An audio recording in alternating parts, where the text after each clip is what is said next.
Hivi unamjua mchezaji pekee katika historia ya soka la Afrika aliyewahi kushinda tuzo ya Ballon d'Or? Baadaye akatundika daruga na kuchaguliwa kuwa rais wa nchi yake. Kutoka mtaa wa matope wa Claratown mjini Monrovia, alizaliwa George Oppong Weah. Malezi yake hayakuwa ya kawaida.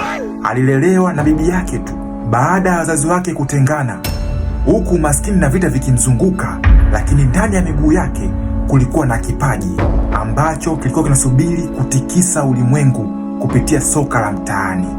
Baada ya kuwasha moto kwenye vilabu vya Liberia na Tonere Yaounde ya Kameruni, ndipo jicho la Arsene Wenger lilimuona kwa kasi sana. Mwaka 1988 Arsene Wenger alimpeleka Weah Ufaransa katika klabu ya AC Monaco kwa pauni 12,000 tu.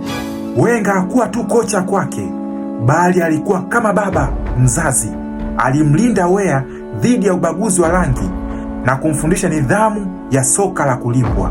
Weah mara zote husema, bila Wenger nisingekuwa mchezaji. Uwezo wake ulimpeleka PSG, ambapo alikuwa mfungaji bora wa ligi ya mabingwa Ulaya, UEFA Champions League. Kisha akatua AC Milan nchini Italia mwaka 1995. Maajabu yakatokea. George Weah alitoa tuzo ya Ballon d'Or na kuwa mchezaji wa kwanza na pekee kutoka bara la Afrika kuchukua tuzo ya Ballon d'Or, tuzo ya mchezaji bora wa dunia, baada ya kuitumikia na kuifadhili timu yake ya taifa kwa fedha zake mwenyewe. Wakati wa vita, Weah akatundika daruga na kuingia kwenye siasa.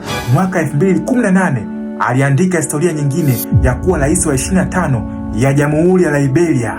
Mafundisho kutoka kwa George Weah: mwanzo mgumu hauwezi kuzuia hatima yako kubwa. Nidhamu, shukrani kwa waliokushika mkono na kuipenda nchi yako vinaweza kukutoa katika matope na kukuweka juu, kuheshimika kama mfalme, kama George Weah leo hii anavyoheshimika. Huyo ndio legend George Weah. George Weah.